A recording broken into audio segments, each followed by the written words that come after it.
Okay, अब हम बात करते हैं बोन्स एंड कार्टिलेज के बारे में, ठीक है। इसमें जो इंपॉर्टेंट पॉइंट्स हमने करने ना जी में सिर्फ हम वही चीज़ें डिस्कस करेंगे। सबसे पहले ना हमें थोड़ा सा बस आइडिया होना चाहिए कि स्केलेटन क्या होता है। स्केलेटन हम सबको पता ही है क्या चीज़ है, hard supporting framework of the body को हम क्या कहते हैं, स्केलेटन कहते हैं, ठीक है। बाकी ना इसमें से आपने इंपॉर्टेंट 2-4 बातें देख लेनी है कि क्या क्या हैं ये। सपोर्ट प्रोवाइड करता है, ठीक है। उसके अलावा प्रोटेक्शन प्रोवाइड करता है, ठीक है। और हमारे पास क्या करता है, एंकर करता है मसल्स को, प्रोटेक्शन प्रोवाइड करता है और सपोर्ट प्रोवाइड करता है, ठीक है। ये 3 बातें तो हमें मतलब हम जो है वो 9-10 से ये डिस्कस करते आ रहे हैं, तो ये जो है ना बस पता होना चाहिए थोड़ा बहुत इसके बारे में। उसके बाद आ जाता है कि जो हमारा स्केलेटन है ना, ये 2 चीज़ों के ऊपर जो है वो कंप्राइज कर रहा होता है। किस किस के ऊपर, एक बोन्स के ऊपर और दूसरा हमारे पास कहते हैं जी कार्टिलेज होते हैं, ठीक है। अब बोन और कार्टिलेज को ही हमने जो है ना इस चैप्टर में बड़े अच्छे तरीके से डिटेल से डिस्कस करना है, सही है। अब बोन क्या होती है, मिनरलाइज्ड जो टिश्यू होता है जो हमारे पास हार्ड होता है, that is known as the bone. और कार्टिलेज क्या होता है, कार्टिलेज भी बेसिकली जो है वो कनेक्टिव टिश्यू ही है, लेकिन ये सेमी रिजिड होता है, ठीक है। यानी कि ये जो है वो थोड़ा सा सॉफ्ट होता है एज कम्पेयर टू बोन्स, ठीक है। बस इसके बारे में ये पता होना चाहिए और इसमें कुछ भी नहीं है। अब हम ना ओके, अब हम बात कर लेते हैं हमारे पास ना बोन्स की, ठीक है। तो बोन्स क्या है, इसका ना थोड़ा बहुत सिर्फ आइडिया होना चाहिए, कोई भी एससीक्यू वगैरह नहीं आता आपका, ठीक है। सिर्फ आपको जो है वाइवा क्वेश्चन के लिए पता होना चाहिए कि बोन्स क्या होती है। बोन्स हमारे पास बेसिकली जो है वो एक कनेक्टिव टिश्यू है, ठीक है, जो क्या करते हैं, जो कि हमारे पास जो है वो स्ट्रेंथ, इसकी जो स्ट्रेंथ होती है वो कास्ट आयरन की जितनी होती है, ठीक है। लेकिन ये इतनी ज़्यादा जो है वो हल्की होती है जैसे कि पाइन वुड, ठीक है। ये कोई बातें याद करने वाली तो है नहीं, लेकिन बस आपको थोड़ा बहुत पता होनी चाहिए, ठीक है। उसके बाद हमारे पास है क्या, ये बेसिकली इधर से करना है, bone is a variety of the connective tissue, ठीक है। और हमारे पास जो है वो ये क्या करते हैं, इसमें जो है वो ऑस्टियोसाइट्स होते हैं, ठीक है। और इसका जो इंट्रासेलुलर मैट्रिक्स होता है, ठीक है। और मैट्रिक्स जो है इसमें क्या क्या चीज़ होती है, इसमें कोलेजन फाइबर्स होते हैं और ग्राउंड सब्सटेंसेस प्रेजेंट होती हैं, सही हो गया। बस ये ना इसमें हमें थोड़ा बहुत पता होना चाहिए। बाकी इसके ग्राउंड सब्सटेंसेस में क्या क्या चीज़ आ जाती है हमें पता है, इसमें कैल्शियम फॉस्फेट होता है, ठीक है। और ये सारी चीज़ें इसमें प्रेजेंट होती हैं, ठीक है। और ये हार्डनेस और रिजिडिटी वगैरह प्रोवाइड करते हैं, सही है। अच्छा, अब ना मेजर ये वाली चीज़ इसमें स्टार्ट हो गई है, फंक्शंस जो है ना वो एज अ वीपीक्यू आपको वाइवा बेस्ड क्वेश्चन के लिए इंपॉर्टेंट होती हैं, ठीक है। तो फंक्शंस में आपको क्या क्या बातें पता होना चाहिए, फंक्शंस में आपको पता होना चाहिए इसका मैकेनिकल फंक्शन क्या होता है और फिजियोलॉजिकल फंक्शंस क्या होती हैं, ठीक है। मैकेनिकल फंक्शन के लिए ना आपने बस हाईलाइट कर लो अपनी बुक में ना इस चीज़ को कि क्या क्या इसने करना है। ये हमारे पास रिजिड फ्रेमवर्क होता है जो क्या करते हैं, जो कि सपोर्ट प्रोवाइड करते हैं, प्रोटेक्शन प्रोवाइड करता है, ठीक है। और उसके अलावा जो है वो इसने मूवमेंट करवानी है, ठीक है। ये वाले जो पॉइंट्स है ना, तो आपने वो इसको क्या कर लेना, हाईलाइट कर लेना। ये बुक थोड़ी गंदी हुई है, ठीक है, इसको नहीं देखना, बस वहाँ से आपने इसको क्या कर लेना, हाईलाइट कर लेना है, सही है बस। और उसके बाद अगर फिजियोलॉजिकल फंक्शन की बात करते हैं, फिजियोलॉजिकल फंक्शन में क्या क्या आ जाते हैं, एक तो ये स्टोर हाउस के तौर पे एक्ट कर रहा होता है, ठीक है। स्टोर हाउस किसके लिए, कैल्शियम के लिए, फॉस्फेट के लिए और मैग्नीशियम के लिए, ठीक है। इस तरह से आप अपनी बुक पे लिख लें कि कैल्शियम को 97% करता है, फॉस्फेट को 86% और जो हमारे पास होती है मैग्नीशियम उसको कितना करता है, उसको 54% कर रहा है, सही है। बाकी हमारे पास जो बोन होती है, बोन हमारे पास क्या करती है, ये site of the blood cell formation होती है, ठीक है। जो ब्लड सेल्स होते हैं हमारे पास आरबीसीज, डब्ल्यूबीसीज एंड प्लेटलेट्स वगैरह वो यहाँ पे बनती हैं, सही हो गया। बस ये बातें पता होनी चाहिए, ये एक इंपॉर्टेंट चीज़ थी। उसके बाद हम नेक्स्ट आते हैं, नेक्स्ट हमारे पास क्या चीज़ आ जाती है, नेक्स्ट हमारे पास इसमें आता है types of the bone tissue, ठीक है। इसमें कुछ भी सचेस करने की आपको ज़रूरत नहीं है कि कॉम्पैक्ट बोन क्या होता है, स्पॉन्जी बोन का, तो बस इसको एक दफ़ा यहाँ से रीड कर लें, कॉम्पैक्ट बोन में क्या क्या, ठीक है। अच्छा, ये जो चीज़ें हैं ना, ये हमारी जो हिस्ट्रोलॉजी की वो होती है ना, वो प्रैक्टिकल नोटबुक होती है, ठीक है। उसमें भी अगर हम यहाँ से उठा के वहाँ पर चीज़ें लिख लेना और लास्ट पे उधर से रीड कर लें, वो भी इनफ हो जाते हैं, सही है। बाकी कॉम्पैक्ट बोन और जो स्पॉन्जी बोन है ना, ये हमने इसमें क्या क्या बातें याद कर ली है, ये याद कर लेना कि ये जो है वो हार्ड होती है और डेंस होती है, ठीक है। उसके अलावा इसमें जो है हेवरियन सिस्टम होता है, ठीक है, हेवरियन कैनाल होती है, ऑस्टियन वगैरह प्रेजेंट होते हैं और ये ग्रेटर स्ट्रेंथ प्रोवाइड करता है, सही हो गया। और जो स्पंजी बोन होती है, स्पंजी बोन क्या होती है, ये हमारे पास जो वो क्या थी, हार्ड और डेंस थी, ये थोड़ी उससे जो वो सॉफ्ट हो जाएगी, ठीक है। उसके अलावा इसमें क्या होगा, इसमें हमारे पास बोनी ट्रेबिकुलाई थे, उसमें क्या था, उसमें हेवरियन सिस्टम था, ठीक है, इसमें बोनी ट्रेबिकुलाई प्रेजेंट होती हैं, सही है। और इसको जो है वो कैनकेलियस जो है वो बोन भी कहते हैं, सही है। बस ये 2-4 बातें इसके बारे में पता होना चाहिए, इसका वेट कम होता है और ये सब कुछ, सही हो गया। अच्छा, अब आ जाते हैं नेक्स्ट, हम इसमें आ जाती है क्या चीज़, regional distribution of the bone, ठीक है। इसको जो है ना वो एक दफ़ा देख लेना है, मतलब अगर शॉर्ट क्वेश्चन वगैरह सच एज इंपॉर्टेंट नहीं है, लेकिन फिर भी इसको एक दफ़ा देख लेना है, ठीक है। क्या क्या, यानी कि दो इसकी रीजनल डिस्ट्रीब्यूशन की बात करते हैं तो 2 तरह से हो सकती है, एक्सियल या फिर एपेंडिकुलर, ठीक है। तो एक्सियल में क्या क्या चीज़ें आ जाती हैं, एक्सियल में हमारा स्कल आ जाता है जिसमें 22 बोन्स होती हैं, ठीक है। एरोसिकल जिसमें 6 बोन्स होती हैं, हायोइड में 1 होती है, वर्टिब्रल कम, तो टोटल मिला के कितनी हो जाती हैं, 80 बोन्स हो जाती हैं, ठीक है। ये आपने इधर से एक दफ़ा देख लेना है। और दूसरा हमारे पास इसमें आ जाता है अपेंडिकुलर बोन्स, अपेंडिकुलर बोन्स में अपर एक्सट्रीमिटीज़ और लोअर, ठीक है। अपर में कितनी होती है, मतलब हमारी जो है वो अपर यानी कि जो आर्म्स वगैरह हैं 64 इनमें होती हैं, ठीक है, और 62 इनमें होती हैं, ठीक है। अब हमें पता है कि जो है वो हमारे मेटाकार्पल्स होते हैं, यहाँ पे कितने होते हैं, 8 होते हैं और यहाँ पे 7 होते हैं, उनकी वजह से डिफरेंस आ गया, सही हो गया, ये हो गया हमारे पास। अच्छा जी, उसके बाद में यहाँ पे एक इंपॉर्टेंट ये भी आपने बात याद रखनी है कि जो हमारे पास न्यूली बॉर्न बेबीज़ होते हैं उसमें कितनी होती हैं, 300 बोन्स होती हैं। बाद में जो है वो फ्यूज़ करके कितनी हो जाती हैं, 206 बोन्स हो जाती हैं, सही हो गया। अच्छा जी, अब हमारा जो मेजर काम था ना वो यहाँ से स्टार्ट हुआ, ठीक है, जो कि SCQ के लिए इंपॉर्टेंट चीज़ें हैं। ओके, एसईक्यू के लिए जो इंपॉर्टेंट चीज़ें ना वो अब हमने करनी है, ठीक है। इसमें क्या आ जाता है हमारे पास क्लासिफिकेशन ऑफ बोन्स आ जाती है, ठीक है। क्लासिफिकेशन ऑफ बोन्स सबसे पहले हमारे पास डेवलपमेंटल क्लासिफिकेशन होती है। अब आपने क्या करना है इसमें ना ये मतलब जो है एग्जैक्ट रट्टा ही होता है, लेकिन आपने इसको इस तरह से करना होता है कि आपने ना मतलब सिर्फ अब जैसे फॉर एग्जांपल मेम्ब्रेन बोन होती है ना, आपको बताना चाहिए मेम्ब्रेन बोन क्या होती है, ठीक है। और उसके अलावा उसकी ना 2-4 आपको इसकी एग्जाम्पल्स पता होने चाहिए, ठीक है। आपने इसको इस तरह से जो है याद कर लेना है, ठीक है। मेम्ब्रेन बोन्स कौन सी होती हैं, वो वाली बोन्स जो कि intra membranes method of the ossification से आई हैं, ठीक है। तो उसको हम क्या कहते हैं, उसको मेम्ब्रेन बोन्स कहते हैं। और ये इंट्रा मेम्ब्रेनस ओसिफिकेशन क्या होती है हम सारा नेक्स्ट डिस्कस करेंगे, ठीक है। और ये हिस्टोलॉजी में भी हम डिस्कस कर सकते हैं। उसके बाद हमारे पास कार्टिलेजिनस बोन्स होती हैं, कौन कौन सी होती हैं। अच्छा, इसके एग्जाम्पल की अगर हम बात करते हैं, आपने कर लेना है इसमें फ्लैट बोन ऑफ स्कल आ जाती है, मैक्सिला ज़ाइगोमैटिक और नेसल बोन्स आ जाती हैं, ठीक हो गया। अच्छा ओके, अब हमारे पास आ जाती है अच्छा इसकी अगर एग्जांपल है ना, तो एग्जांपल के लिए आप कोई भी इसका निमोनिक बना सकते हैं या इसको जो है याद कर सकते हैं। लाइक अब हम इसको जो है याद कर लेते हैं NZM से, ठीक है। नज़म, इसको नज़म मतलब के तौर पे याद कर लें और इस तरह से आपको याद रह जाएगा। सही, उसके बाद हमारे पास आ जाते हैं इसमें कार्टिलेजिनस बोन्स, वो वाली बोन्स जो कि हमारे पास जो intra cartilaginous method of the osteogenesis से आई हैं, ठीक है। उसको हम क्या कहते हैं, कार्टिलेजिनस बोन्स आती हैं। इसमें बहुत आसान है इसको याद करना। इसमें हमारे पास जो है वो कौन कौन से आ जाती हैं, रिब्स आ जाती हैं, वर्टिब्रा आ जाती हैं, लिम्स वगैरह आ जाती हैं, ठीक हो गया। उसके बाद हमारे पास आ जाती हैं कौन सी वाली, मेम्ब्रेनो कार्टिलेजिनस, ठीक है। तो मेम्ब्रेनो कार्टिलेजिनस जो बोन्स होती हैं वो कौन सी, जो मतलब दोनों मेथड इंट्रा मेम्ब्रेनस और इंट्रा कार्टिलेजिनस दोनों मेथड से आई होती हैं। सही हो गया। इसमें इसको याद रखने का मेथड होता है OTS से आपने याद कर लेना है, ठीक है। OTS मतलब ओसिपिटल है, टेम्पोरल और स्फिनोइड है, ठीक है। उसके अलावा क्लेविकल और मैंडिबल वगैरह है। सही हो गया, तो ये आपने इसमें याद कर लिया। बाकी रीजनल क्लासिफिकेशन हम पीछे भी डिस्कस कर चुके हैं, जिसमें हमारे पास कौन कौन से आ जाती हैं, एक्सेल और एपेंडिकुलर दोनों आ जाती हैं, ठीक है। ओके ओके, अब हमारे पास आ जाती है जी classification according to size and shape, ठीक है। साइज एंड शेप के अकॉर्डिंग अगर हम बात करते हैं, सबसे पहले हमारे पास आ जाती है लॉन्ग बोन्स, ठीक है।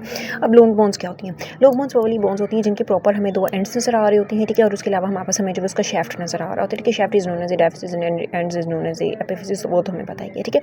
अच्छा, अब इसमें ना इसकी फर्दर 2 टाइप्स आ जाती हैं। एक तो टिपिकल लॉन्ग बोन्स होती है, दूसरी हमारे पास इसमें जो मिनिएचर लॉन्ग बोन्स होती है, ठीक है। टिपिकल लॉन्ग बोन्स क्या होती हैं, टिपिकल लॉन्ग बोन्स वो होती है जिनकी मतलब अच्छी खासी जो है ना वो लेंथ होती है, ठीक है। लाइक इसमें हमारे पास अपर लिम्ब की अगर हम बात करें, हमारे पास ह्यूमरस, रेडियस और हमारे पास जो है वो अल्ना वगैरह आ जाती है, ठीक है।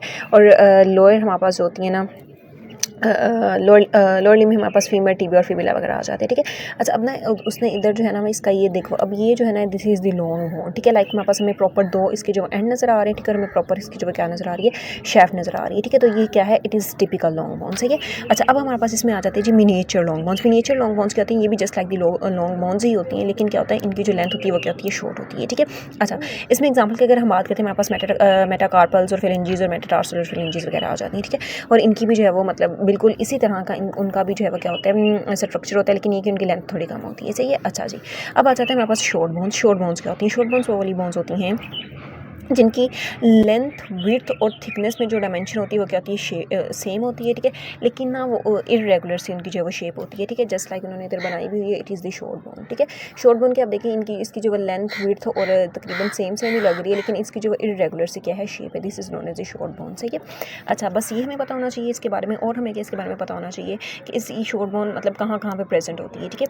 लाइक हमारे पास जो है वो रिस्ट की बोन जो है हमारे पास शॉर्ट बोन है, ठीक है। इसी तरह से हमारे पास जो है वो एंकल की बोन्स आ जाती हैं, लाइक टार्सल बोन्स हैं, ठीक है। ये सारी हमें इसमें 2-4 इसकी जो है एग्जांपल्स पता होनी चाहिए, ठीक है। अच्छा, बाकी ना सजेस्ट करने की ज़रूरत नहीं, लेकिन मैं बता देती हूँ कि उसने इधर लिखा क्या है। इसने यही लिखा हुआ है कि जो हमारे पास शॉर्ट बोन होती है इसमें भी स्पंजी बोन होती है, कम्पैक्ट बोन होती है, ठीक है। उसके अलावा इसका जो सर्फेस एरिया होता है वो कार्टिलेज कवर्ड होता है, मतलब आर्टिकुलर सर्फेस एरिया होता है, नॉन आर्टिकुलर सर्फेस एरिया होता है इसमें, ठीक है। बस ये बताना चाहिए, ठीक है। और जो नॉन आर्टिकुलर होता है वो किस वजह से होता है, ताकि उसमें ब्लड वेसल्स और नर्व्स वगैरह उसमें से गुजर सके और वहाँ पे मसल और लिगामेंट की क्या हो सके, अटैचमेंट हो सके, ठीक है। बस ये बताना चाहिए। अब आ जाती है हमारे पास फ्लैट बोन्स। फ्लैट बोन्स कौन सी होती हैं, फ्लैट बोन्स बेसिकली वो वाली बोन्स होती हैं, ठीक है, जो क्या होती हैं, जो कि ना हमारे पास थिन होती हैं, कर्व्ड होती हैं, ठीक है। उसके अलावा ये जो है वो प्रोटेक्टिव कवरिंग प्रोवाइड करती हैं, प्रोटेक्टिव कवरिंग, ठीक है। और उसके अलावा ये क्या करती हैं, ब्रॉड सर्फेस एरिया प्रोवाइड करती हैं मसल अटैचमेंट के लिए, ठीक है। इसमें बस एग्जांपल पता होना चाहिए कौन कौन सा आ जाती है, रिब्स, स्टर्नम, स्कैपुला और बोन्स ऑफ द स्कल आ जाती हैं, ठीक है। बस ये आना पता होना चाहिए इसके बारे में, ठीक है। उसके बाद में जो फ्लैट बोन्स होती हैं इनमें क्या होता है, ऊपर हम पढ़े थे कि कम्पैक्ट और स्पंजी बोन के क्लियर है, ठीक है। इसमें जो है वो 2 लेयर्स होती हैं कम्पैक्ट बोन की, ठीक है। अब इसमें जो हमारे पास आउटर और इनर 2 लेयर्स हैं, ठीक है। अब जो हमारे पास इसमें है ना, हमारे पास जो कम्पैक्ट बोन की 2 लेयर्स हैं उसको हम टेबल्स कहते हैं, ठीक है। और जो उसके अंदर स्पूंजी बोन प्रेजेंट है उसको हम क्या कहते हैं, डाइपोल कहते हैं। बस ये एमसीक्यू पॉइंट ऑफ व्यू के लिए आपको पता होना चाहिए, ठीक है, या फिर वीबीक्यू के लिए पता होना चाहिए, ठीक है। अब इसकी जो उसने इधर डायग्राम बनाई है कौन सी है, दिस इज़ दी जो है वो फ्लैट बोन उसने बनाई हुई है, ठीक है, फ्लैट बोन है, ठीक है। इसका जो है मतलब इसका भी तकरीबन इरेगुलर सा पैटर्न होता है, थोड़ी फ्लैट होती है, ठीक है। उसके अलावा हमने बता देना है कि ये जो वो कर्व्ड होती है, प्रोटेक्टिव कवरिंग प्रोवाइड करती है, वो सारी बातें जो हमने पीछे डिस्कस करके आगे, और उसके बाद इसके हमें एग्जांपल्स पता होने चाहिए, सही हो गया। मतलब कि जो हमारी बोन्स होती हैं डिक्री स्टर्नम की, स्कैपुला की, और हमारे पास जो है वो स्कल वगैरह की होती है फ्लैट बोन्स होती हैं, ठीक हो गया। अच्छा, अब आ जाते हैं हम किस तरफ, इरेगुलर बोन्स की तरफ। इरेगुलर बोन्स क्या होती हैं, वो वाली बोन्स होती हैं जो किसी भी मतलब किसी दूसरी कैटेगरी में ये ना फिट नहीं होती हैं, ठीक है। अच्छा, अब ना इरेगुलर बोन की पहले हम डायग्राम देख लेते हैं। लाइक हमारे पास ये जो इरेगुलर वर्टिब्रा उन्होंने बनाया हुआ है, ठीक है, जो कि एक इरेगुलर बोन होती है, ठीक है। लाइक मतलब देखो यहाँ पे कोई भी इसकी नहीं कि एक खास जो है वो बोन, मतलब ये देखो यहाँ पे कितनी अच्छी जो है वो स्ट्रक्चर बनी हुई, में पता चल देखने से पता चलता है कि ये बोन है, ठीक है। अगर किसी ने नहीं भी पढ़ा ना बोन के बारे में, उसको भी पता होगा कि ये बोन है, ठीक है। और अगर उसके पास हम ये लेके जाएंगे ना, तो उसे नहीं पता कि ये क्या चीज़ है, क्योंकि ये बोन लगती नहीं है ना देखने से, तो दैट्स वाई इसको हम किसी भी कैटेगरी में फिट नहीं कर सकते, सही हो गया। उसके बाद हमारे पास आ जाता है कि इसमें क्या होती है, स्पूंजी बोन होती है, ठीक है, जिसमें रेड बोन मैरो होता है, और उसके वो तो हर हमें पता है कोई भी बोन होगी इसमें कम्पैक्ट बोन और स्पूंजी बोन आपने लाजमी पॉइंट लिख देनी है, ठीक है। उसके बाद क्या है कि कम्पैक्ट बोन बाहर है, स्पंजी बोन अंदर है। कम्पैक्ट बोन में हमेशा याद रखना है हमारे पास येलो बोन मैरो होता है, ठीक है, और जो स्पंजी बोन होती है उसमें क्या होता है, रेड बोन मैरो होता है, सही हो गया। अच्छा, अब इसमें कौन कौन से बोन आ जाती हैं, हिप बोन इरेगुलर होती है, इसी तरह से वर्टिब्रा की हमने पीछे देखी वो भी इरेगुलर होती है, ठीक है। उसके अलावा जो वो बेस ऑफ स्कल की बोन्स जिसमें स्फिनोइड, टेम्पोरल और मेस्टोइड आ जाती हैं, हमारे पास क्या होती हैं, इरेगुलर बोन्स होती हैं, ठीक है। और मैक्सिला और ज़ाइगोमेटिक वगैरह इरेगुलर होती हैं, बस ये पता होना चाहिए। अच्छा, अब हमारा जो स्कल है, स्कल मतलब स्कल में बोन है ना, तो ये तो बहुत हमारे पास जो है वो हैवी हो जाना चाहिए था, वज़नी हो जाना चाहिए था, मतलब हमसे तो उठाया ही नहीं जाता। फिर क्यों हमारा स्कल जो है वो इतना लाइट वेट होता है, उसकी रीज़न ये होती है कि जो स्कल की बोन्स होती हैं उनमें एयर फील्ड कैविटीज़ होती हैं, that cavities is known as pneumatic cavities होती हैं, ठीक है। उस वजह से इन बोन्स को न्यूमेटिक बोन्स कहते हैं, ठीक है। और उन कैविटीज़ को हम एयर सेल्स कहते हैं या एयर साइनसिस कहते हैं, सही हो गया। अच्छा, इसकी एग्जाम्पल हमने ऊपर भी पढ़ी है, मैक्सिला, ज़ाइगोमेटिक और वो सारी, ठीक है। तो उसकी वजह से क्या होगा, सॉरी मैक्सिला है, एथमॉइड और मेस्टोइड वगैरह जो है आ जाती है हमारे पास स्कल बोन में, ठीक है। तो जिसकी वजह से क्या हो जाता है, हमारा स्कल बहुत जो है वो लाइट वेट हो जाता है, सही है, ये हो गया बस। उसके बाद मेरे पास आ जाता है क्या, सिजामाइड बोन। सिजामाइड बोन कौन सी बोन होती है, वो वाली बोन जो कि basically it is a bony nodule जो कि एम्बेडेड होता है कि इसमें टेंडन में या फिर मसल में, ठीक है। और जो हमारे पास सिजामाइड बोन होती है, इसके नेम से हमें पता चलता है कि स्मॉलेस्ट वन होती है, जो कि रिजेंबल करती है seed of this same plant या फिर पी प्लांट वगैरह से क्या कर रही होती है, जस्ट लाइक उस की जैसे इसकी स्ट्रक्चर होती है। यहाँ पे हम एक दफ़ा देखते हैं सिजामाइड बोन के बारे में, ठीक है। अब यहाँ पे उसने जो शो करवाया हुआ है इसको, ये दिस इज़ दी पेटीला। पेटीला की ना उसने यहाँ पे एग्जांपल दी है कि ये उसने एक जो है वो सिसामाइड बोन बना दी है, ठीक है। अब देखो ये हमारे पास टेंडन जा रहा है, उसके अंदर ये जो है वो पी जो है वो शेप जो है एक बोन प्रेजेंट है, ठीक है, that is known as sesamoid bone, ठीक है। बस उसके बाद हमारे पास ये क्या करती है, ये जस्ट एज पुली एक्ट करती है, लाइक हमारे पास प्रोवाइड यानी कि स्मूथ सरफेस वगैरह प्रोवाइड करती है। ये ना सजेस्ट करने की ज़रूरत नहीं है आप लोगों को, ठीक है। मतलब बस इसके बारे में अगर आ जाता है ना, तो इसके बारे में आप 4 से 5 आपको पॉइंट पता नहीं चाहिए जो आप वहाँ पे लिख दें, ठीक है। जो भी इनमें से पॉइंट आपको याद रहते हैं वो आपने वहाँ पे लिख देनी है, ठीक है। इस वजह से मैं आपकी दफ़ा सारा करा रही हूँ ताकि ना पढ़ते हुए आप लोगों को कोई भी मसला ना हो, सही हो गया। अच्छा, अब ये इसने क्या करना है, इसने इन्हांस करना है टेंडेंस की एबिलिटी को ट्रांसफर, यानी कि ये पुली के तौर पर एक्ट करता है, स्मूथ सर्फेस प्रोवाइड करता है टेंडन की स्लाइड ओवर करने के लिए, और ये क्या करता है, ये टेंडन की एबिलिटी को जो है इन्हांस करता है ताकि मस्कुलर फोर्स के ऊपर जो है वो एक्ट कर सके, सही हो गया। कुछ लोकेशन से ऊपर जो सिसामाइड बोन होती है ना, ये प्रोटेक्शन भी प्रोवाइड कर रही होती है, मतलब कोई ट्रोमा वगैरह ना हो जाए, ये सब कुछ, ठीक है। अच्छा, उसके बाद एग्जाम्पल बताती पटीला और नी कैप वगैरह जो है सिसामाइड बोन के तौर पर एक्ट करता है, बस ये पता होना चाहिए, ठीक है। बस ये इसमें एग्जाम्पल करते हैं, that is more than enough, सही है। अच्छा, उसके बाद आ जाती है हमारे पास एसेसरी बोन्स। एसेसरी बोन्स की अगर हम बात करते हैं, इसमें सुपरनुमेरेरी बोन्स होती हैं। सुपरनुमेरेरी बोन्स का थी जो कि extra secondary centre of ossification से बनती है, ठीक है। और बनती कैसे हैं, अगर हमारे पास वो जो है वो बोन के साथ फ्यूज़ ना करे, ठीक है, और वो एक सेपरेट हमारे पास बोन बना दे, तो वो उसको क्या कहते हैं, सुपरनुमेरेरी बोन कहते हैं, सही हो गया। ओके,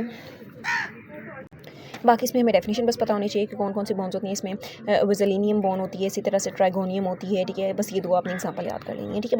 बाकी इसमें हमारे पास आ जाती है जी वर्मियन बोन कौन सी होती हैं, एसेसरी बोन्स जो कि हमारे पास कहाँ पे प्रेजेंट होती हैं, क्रेनियम में। क्रेनियम के अंदर जो बोन्स प्रेजेंट होती है that is known as wormian bones, ठीक है। और उसके अलावा जो है ना यहाँ पे उन्होंने दिखाई भी हुई है, ये हमारे पास वर्मियन बोन्स उसने जो है वो दिखा दिए हैं, ठीक है। और मतलब इनको हम जो सुचरल बोन्स भी कहते हैं, ठीक है। ये वर्मियन बोन दिखा दिए, लिम्बॉइड सुचर दिखाया हुआ है उसने, सैजिटल सुचर दिखाया हुआ है, ठीक है। तो बस ये हमें बताना चाहिए इसके बारे में, बस थोड़ा बहुत डेफिनेशन पता होना चाहिए और हमारे पास इसमें एग्जाम्पल पता होना चाहिए इसी। अच्छा, अब हमारे पास आ जाती हैं हेटेरोट्रोपिक बोन्स। हेटेरोट्रोपिक बोन्स कौन सी होती हैं, ये हमारे पास क्या है, ये कोई भी ऐसी बोन, एसेसरी बोन जो कि सॉफ्ट टिश्यू में, ठीक है, या फिर मसल में डेवलप हो जाए, उसको हम क्या कहते हैं, उसको हम कहते हैं हेटेरोट्रोपिक बोन। ठीक है। इसमें एग्जांपल आती है राइडर्स बोन, मतलब कि राइडर्स यानी कि जो राइडिंग वगैरह करते हैं जो लोग, ठीक है, उनमें हमारे पास एक बोन डेवलप हो जाती है। कहाँ पे? उनके adductor muscle of the thigh में, थाई के एडेक्टर मसल में एक बोन डेवलप हो जाती है जिसको हम जो है राइडर्स बोन कहते हैं, ठीक है। बस ये बताना चाहिए। उसके अलावा ये जो मार्किंग्स आगे दी हुई है ये हमने नहीं करनी होती, ठीक है। और अगर कोई एक दफ़ा इनको पढ़ना चाहता है पढ़ ले, लेकिन ये सच नहीं करनी। और